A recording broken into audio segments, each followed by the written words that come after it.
Welcome back to Nonsense, I'm Chris, and Rick and Morty just pulled off a stealthy canon episode with at least 2, maybe 3 canon-establishing moments buried beneath a classic Drunk Rick episode. Another home run, not just in my opinion, but as reviews go as well, making this a 4 for 4 season so far. I think we're witnessing a perfect season in the making, so let's break down the episode starting with the title, which is a pun on A River Runs Through. I wouldn't say the episode in any way represents that movie or novella, but they are folksy fly fishers, which explains that, and a larger theme in the movie is basically that you can't do anything but love your family members who are actively hurting themselves but refusing help from anyone. Definitely a theme for Rick as a character, and the primary example used in the movie is alcoholism, which is obviously a big part of Rick, and in this episode specifically. It's a disease, Morty! A genetic disease! It's already in you, Morty! But we'll dive into that stuff more as we reach those moments. Let's start with the episode opening, which is Rick portaling into the dark garage, which I'm gonna brighten up for the sake of clarity. We can see a couple of empty foamies cans come through the portal with him. He gets like 10% of this wine into his mouth before he leans, and it's hard to notice because of the dark despite being the main thing that's happening on the screen, but he literally pisses himself here. And he's smiling while he does it, which is great. He then continues drinking and stumbling all over the garage, and for anyone who's known any proper drunks,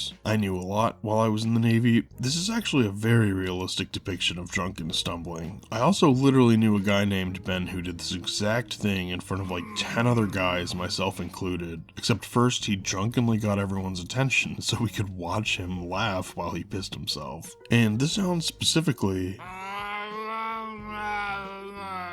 I have heard from way too many drunk people. This was a very realistic drunk scene. He gets over to his desk though, and no, we haven't seen this specific keyboard screen projector before, but he's always got new stuff going in the garage. He starts trying his password. If we go through the scene frame by frame, he clearly looks off doubtfully during the first try, which is why he erases it and restarts. It fails, and he tries it several more times, but fails again and again, and you can actually see he tries multiple length passwords, so he just fully forgot it, I think. I do love the one key at a time entry though, we've all done that one after a couple failed attempts, but after his 5th attempt, it locks him out, causing a security lockdown, and in the wide shot, we can see they added the beer bottle he tossed earlier. I always love continuity like that in animation. But the house fully locks down, so Rick releases a primal Morty! which is just really funny to me that Drunk Rick calls out for him like that. And honestly, I know they have the line later about Morty being his password, but Rick denies that and actually calls Reese the guy with all the passwords. So I have the tiniest sneaking suspicion, like the same amount of me that suspects we're still in the fear hole, that this is actually still Ted from the vacation episode. So just last episode and this one, but there have been a couple moments that made me suspicious. The fact that last episode he took the heart exploding punch seriously instead of just printing a new body or moving into another robot body. But like I said in that breakdown, I think he was just doing that to prove that he could beat it head on. And now here he gets locked out and immediately yells for Morty? Kind of reminds me of this. Morty! We're in the middle of a game! Morty, Grandpa needs you. Grandpa needs you, Morty.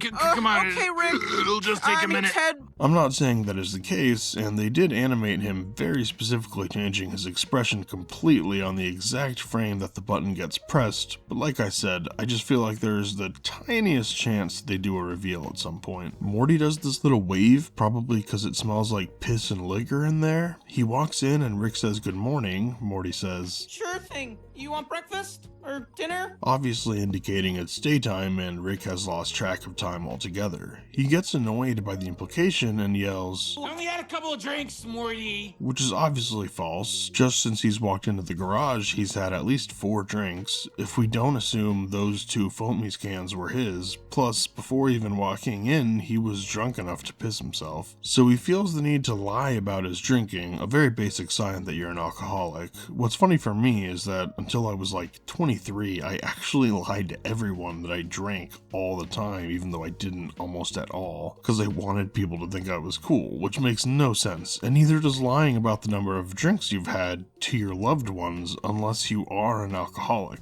which, I mean, yeah, Rick definitely is. So Morty ignores him and just asks what he needs, to which he yells that he's locked out of the computer and it's Morty's fault, which I have thought this through, I don't think is technically true. Rick says, "He's got all my passwords, Morty. He's not a guy. He's a wallet. He's a program that unlocks my computer." and Morty even asks, Am I your fucking password? It's more complex than that.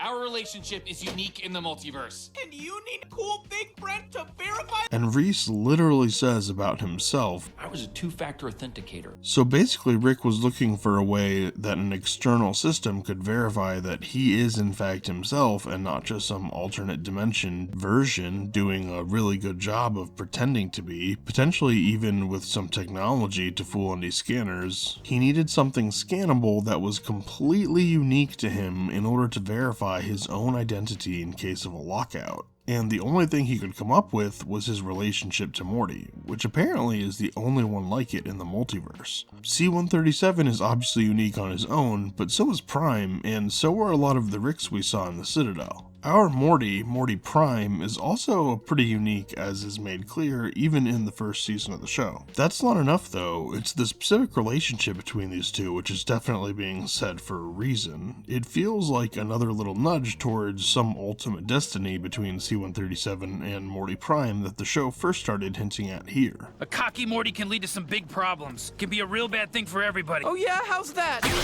I'll explain when you're older. I kind of think Prime, Evil Morty, and whoever else we get throughout the show might just be distractions, with the real endgame story being about whatever our Morty, Morty Prime, winds up becoming. But anyways, he blames Morty for the lockout, but the reality I think was he knew the security check call, kind of like those home security systems where someone calls you when the alarm goes off. That call was about to come in, so he knew he needed Morty to do the verification, which is obviously why he screamed for him. But he's hammered and self-conscious, so he's also just defensively screaming. He also starts punching the computer, which shocks him in response, and when he falls on the floor, we can see he cut himself when he smashed that bottle of wine. He also releases another He screams that Morty doesn't care about him and wants him dead, and even says, Evil boy, wicked boy. which he's literally calling Morty evil. Evil Morty. We've watched Rick remove the rebellious pieces of Morty over and over again throughout the series. Our Morty is also the most likely to push back against Rick. I mean, that's how the series literally opens. Maybe Prime did something to his Morty. Something to ensure he becomes like an actually evil Morty. Not like the way Evil Morty is evil, where he's basically just like a Rick and just someone who wanted out of the system, but a genius Morty who like sets out to control things the way Prime did by starting his own little interdimensional Rick club where he was the one in control. I mean, look how easily Morty Prime could bring the other Mortys together. But instead of like Prime just kind of vaguely wanting to have a good time and hating Ricks who were different, Morty Prime could want something else entirely. Maybe instead of a central finite curve where realities where Rick is the smartest are cordoned off from the rest, maybe a properly evil Morty would want to destroy every dimension where Mortys aren't the smartest beings in the galaxy. Because to be clear, the way Infinity works, he would just need to reach the point in his own universe where he was the smartest, and there would already be an infinite number of other universes where the same was true. And then it would just be a matter of finding a weapon, maybe one like the one EM got his hands on in the season premiere, something that could actually destroy the multiverse, and protecting only the dimensions in his own central finite curve from it. Or something darker, I don't know. But Rick gets a call, and once again, like in the second episode of the season, his ringtone is from the destroyed planet in the Planetary Singing Contest episode. It turns out to be Reese though, which Rick and Morty both get super freaking excited about, Morty forgiving Rick for his drunken ramblings and cheering before Reese walks in, with this glorious background light, which is a classic effect meant to cue an audience in on the fact that someone is special in some way. But we see at the end when Rick reuses it in the cutscene that it actually must just be some lights Rick set up to help get the vibe right and get Morty excited. Reese, in case you didn't pick up on that iconic voice, is Owen Wilson. Wow. He walks in glorious uproariously while Rick and Morty cheer, and I do wonder why Morty didn't find it weird that 15 seconds after he called to see if they were available, Reese walks in from the interior house door, but whatever. We cut to them fly fishing on a beautiful alien world for six-eyed fish. We see the scene from this season's theme song where Rick rubs the alien fish on Morty's face, but now we see Reese stops Rick, which is funny since Rick programmed everything Reese does, so this is probably one of the ways he tricked Morty into liking Reese, by messing with him and having Reese stop him. He runs away laughing and Reese gives Morty a quick look and smiles, kind of making it seem like he does actually care about him. That night, it turns out Morty forgot the marshmallows for the campfire. Rick gets mad, but once again Reese talks him down, and this time they make up, and he says, You're the real deal. which is obviously a key phrase and also the moment he confirmed this was actually C-137 and Morty Prime.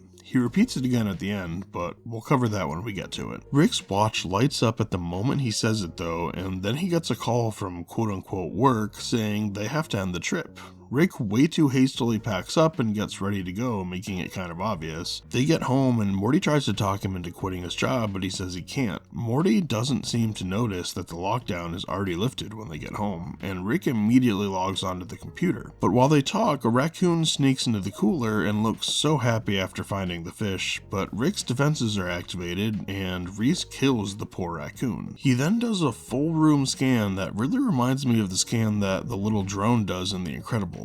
Rick rushes over to shut him off, but Morty obviously already figured it out. They start arguing, and I love how Rick uses the cooler to wipe the remains off his desk. He admits their relationship is basically his password reset verification process, and taunts him about them having a special relationship. On this shot, if we mirror it, we can see he's visiting a site called Circmate, a porn site for sentient circles, with an ad for 2 circles, 1 radius, which would just mean 2 of the same size circle, but I think what they mean is 2 overlapping circles, which is pretty hot. Hot annulus, which in this context I think is supposed to be the outer ring area made when a smaller circle is fully inside of a bigger circle. Okay, that's very hot. I might lose a little cum myself. Let's get concentric. Think targets, so I think it's basically a circle gangbang. The menu has entries for accounts, videos, live cams, and categories. I don't know if I could handle live circle on circle action, man. The third circle joins the party in the video he's watching, and Rick scrolls. Keep in mind, this is all in the background, mirrored, while they're arguing about Reese. A shocking amount of detail for a pretty missable bit, but I love this kind of stuff. He scrolls and there's a small diameter click here ad, obviously a small dick joke. Also a couple of premium videos, this one featuring 2 big circles and a little circle. Is that legal?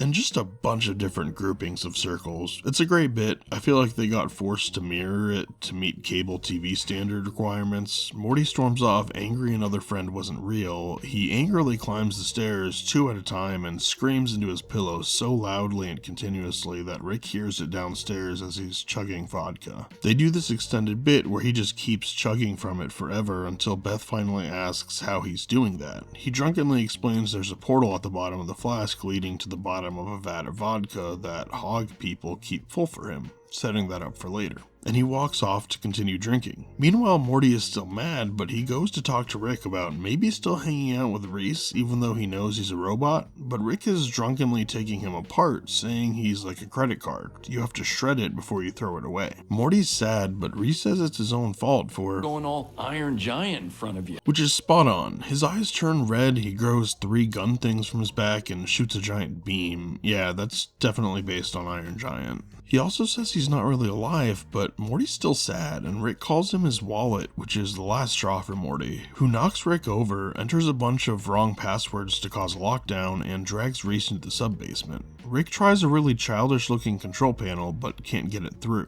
Morty talks to him through a radio, saying he cares about Reese and doesn't want him to die, but Rick drunkenly yells he's not alive and doesn't matter. Kind of a facile argument to someone who just said they care about Reese, but Rick is hammered. Morty grabs the Earthworld hat from this box. Earthworld, you'll remember from the Danny DeVito episode last season, the Curix's case of Benjamin Button. He puts it on Reese to cover up his brain and powers him on. As he stands up, we see in the background what's clearly a tubed baby alien, like from the series Alien. There's also something triple locked back here, curious if it's just background fodder or if they have something in mind. But they keep heading down since Morty says he has a plan, and we cut to Rick trying and failing to laser through the security, destroying a satellite in the process, causing one of the neighbors to yell about the game getting cut off, so he pulls his phone out and calls his security system support line, which is just a phone center but with extra dimensional orbs of sentient energy, even with the supervisor. They've all got these crazy looking extra dimensional phones, but weirdly normal looking computer screens. The guy answers the phone. Huge clouds, metallurgy. Metallurgy is the practical science of metals, extraction, refinement, creation of alloys, a million other things, but in this case it's magic sentient clouds creating ridiculously tough materials. Rick tells him he locked his key inside the vault and needs help getting in. The guy says he'll need remote access, which Rick, using Inspector Gadget style magnification, says he can provide. So he takes the phone over to Jerry, who seems really sad reading whatever this book is, and super happy to be getting an inexplicable call on Rick's phone. The sentient cloud transfers through the phone into Jerry in an awesome process, Rick catching the phone midair, which is pretty cool. And the fact that he can just do this through a phone, it kind of makes me think Rick's been working with them for a while, and studying them is how he learned to do this from season 3 episode 1. Good enough. He's a spy, blow him up. I'm gonna go take a shit. The cloud entity adjusts to the new body and also keeps commenting on how much mass these bodies have, which yeah, compared to a cloud. He settles down though, and when Rick gets annoyed and he walks into the garage to see the vault, he also gets a little annoyed. Once there, he comments, "We don't sell this model double bonded. I know. Did that myself. This is quality work." Oh, thanks. which I've thought about, and I think he's saying, based on the fact that most armor plating now functions in layers, and in metallurgy, bonding is usually talking about the fusing of two materials at the atomic level, and that chemical double bonding for metals doesn't usually mean solid metals like we typically think about. So I think he's just saying that whatever magic extra-dimensional metals they're using, there might be 3 main layers, and each layer is bonded with the next at the atomic level. Or it's just nonsense. He informs Rick the custom work voids the warranty, which, classic. He says Rick has to dig it out while he gets supplies from a store, which Rick can tell is just an excuse to experience some human experiences. Meanwhile, Morty is cracking one of those green glow light sticks. There's a panel on the ground, but I think whoever did the coloring messed it up because, based on where it goes, the top should be the lighter color and the bottom should be the darker color. Morty seems worried that they have to cut through the prison level, which sounds way more exciting than it winds up being.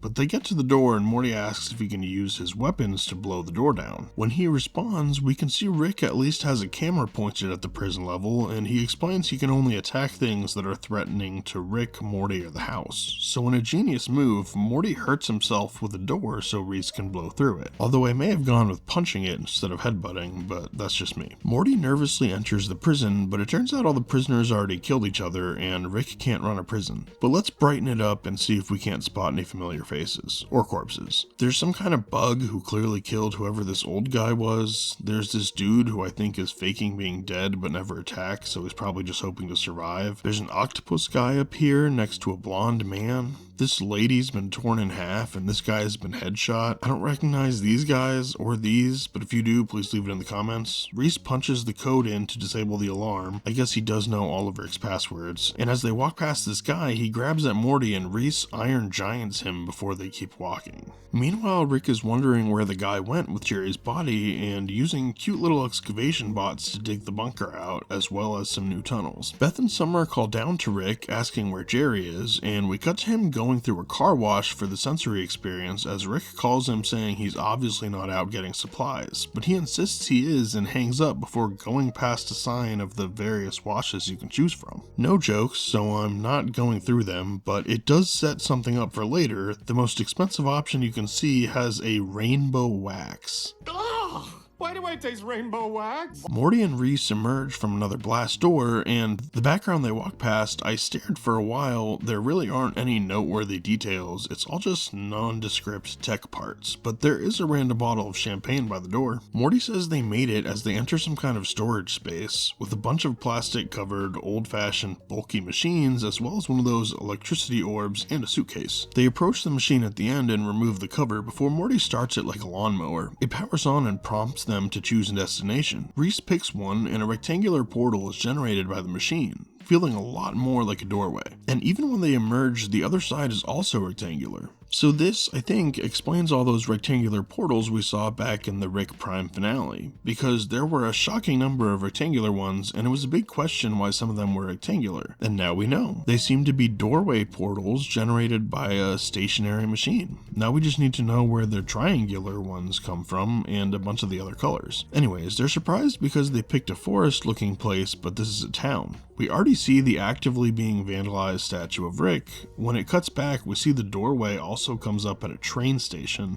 Definitely a Harry Potter reference, but Morty asks when the town got here, and this guy says when the god in the white coat arrived. We see a close-up of the Rick statue, modeled after the famous Walt Disney and Mickey statue, but with a flask instead of Mickey. The Vandals are wearing Guy Fawkes masks, probably a reference to V for Vendetta. The hog guy they're talking to says, "Can't say I blame him. If we just keep stagnating, maybe I'll do something worse. Haha." setting up exactly what he does later in the episode as a result of Rick forcing their culture to make him vodka. But he walks away and Reese says he's still happy with the place, so they say goodbye and we cut back to Rick as the cloud guy comes back with Jerry's body. He brushes past where he's been for the last several hours and uses some scraps there's no way he picked up at a store to do his magic and unlock the security. Rick's face at first is angry, obviously not because the guy fixed it though, but because of how easy it clearly was and that he probably had the handful of scrap the guy needed somewhere in the garage already, and obviously because... Bro, you made me dig out the whole thing. Morty comes out though, pissing Rick off because they just got it open and apparently the technician guy is super expensive. Does make me wonder what Rick considers expensive though, but Morty tells Rick he used the old portal device to send Reese to another reality of hog people. Rick immediately realizes they're going to attack him using Reese, and he's right. The whole house locks down and the hog guy that Morty talked to earlier comes on the screen saying he knows all of Rick's passwords now.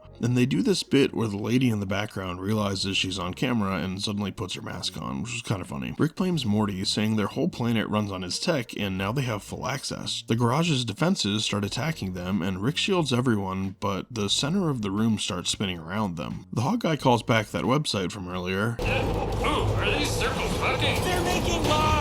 And Rick seems to know that the cloud support guy has like super abilities. So he shoves him out of the shield and tells him to rip the computer out while the room is still spinning, which he's actually able to do, as well as dodging gunfire and being able to hit the spinning gun with that computer. With the turret down, Rick unshields and jumps for the door, pulling Morty with him out into the main house, Super Jerry following close behind. They find Summer and Beth fighting the couch, which Rick apparently turned into a robot along with every other piece of furniture in the house, which are all now hacked and attacking them. Summer worries Jerry's bleeding so much, but he says he can make more blood, which she calls badass. Beth and Rick kill the coffee table before the family teams up and finally kills the couch. But lava flows from under the walls to cover the floor, and the cloud guy seems way too interested in it, but Rick pulls him up. Morty uses the moment to make a really obvious point to Rick. You ever think about how instead of wrapping yourself in infinite layers of defense, you could just be nicer to people? And let's just say it, these insane layers of security are starting to reach Rick Prime levels of obsessive layers of defense because he knows he's pissed a lot of people off. And Morty is right, especially in this case. He could have just not made a culture dedicated to making him vodka, especially when there are way easier ways to create a practically limitless supply of vodka. I mean, did he learn nothing from the car battery incident? But I digress. The hog guy calls him to taunt him about controlling all his furniture, so Rick hands the phone to Jerry so the cloud guy can transfer through the phone into the hog guy,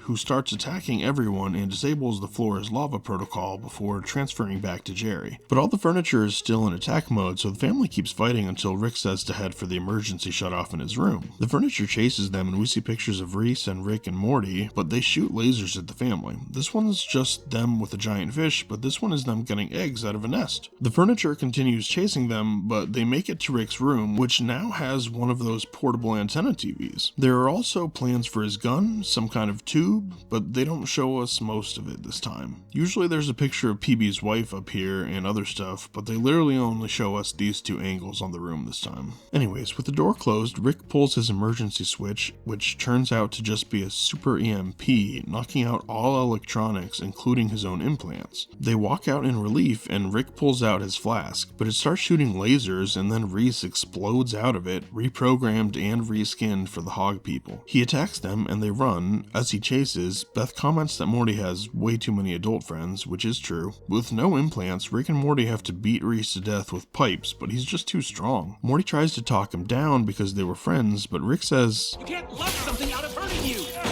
which is just a toxic and really unhealthy perspective on the world. You can't love someone out of hurting you? I mean, sweet Jesus, Rick, you're regressing. It'd be one thing if it was just an observation of his own opinion without letting it impact how he treats people, but this is clearly like part of his current mentality, that people are gonna hurt you even if you love them, so better to keep them at a distance. I definitely think he dropped therapy. I'd love to hear what Dr. Wong has to say about any of this, especially since the two just started screaming "I hate you" at each other literally like a dozen times back and forth over and over, which somehow causes Reese to be momentarily lucid so he can say this before dying. You're the real Probably doesn't mean anything. So let's unpack that, because obviously it does mean something, and it's already been laid out for us. He literally told Morty he had to protect him and Rick from being hurt. Well, they are obviously hurting each other. That's what the episode is trying to make clear for us, that right now, C-137 and Morty Prime are hurting each other. That was the phrase he said when he confirmed that this was the real C-137 and Morty Prime, when that was his programming. Well, now his programming was to hurt them, and in the same way he couldn't directly attack anything that wasn't specifically hurting one of them, I think here he couldn't directly stop harm from coming to either of them, and killing one of them would stop them from hurting each other, which would be against his programming. So instead, seeing them permanently hurting each other satisfied his new programming, which is why he says that phrase to indicate he confirmed what he needed to confirm. Rick destroys the brain, and as the house shakes, Beth and Summer ask about the giant hole around the house and the new tunnels, which Rick says he has managed, kind of thinking those tunnels might be important now. We see his automated construction crew working, and that the cloud guy is still in Jerry because he doesn't want to leave Earth. But after the family talks it over, Morty asks Rick to put the cloud guy in Reese so at least he can go on living somehow. He leaves and Rick blows up the Hog People city before chugging at least 6 flasks and telling Morty he's gonna be an alcoholic too one day, which yeah, is pretty dark in and of itself. After the credits, we see Rick's locked himself out again. A new neighbor walks in and Morty immediately stabs him, assuming it's another verification bot from Rick. But he turns out to be real as the actual bot walks in afterwards, and Rick tries to get the cheer going as Morty watches the innocent kid bleed out on the ground. A crazy post-credit scene that fits perfectly. I've been enjoying the post-credit scenes a lot so far this season. This episode as a whole, though, felt really strong to me. I was happy to see the ratings pick back up after the dip last week. But that's it for this episode. If you noticed anything I missed or got wrong, please leave it in the comments so I can include it in my full season re-breakdown like I did last season. I'm doing these the night that the new episodes come out, getting them out as early as I can on Mondays, the day after they air, so make sure to subscribe for the new breakdowns. Thank you so much for watching, and I'll see you in the next video.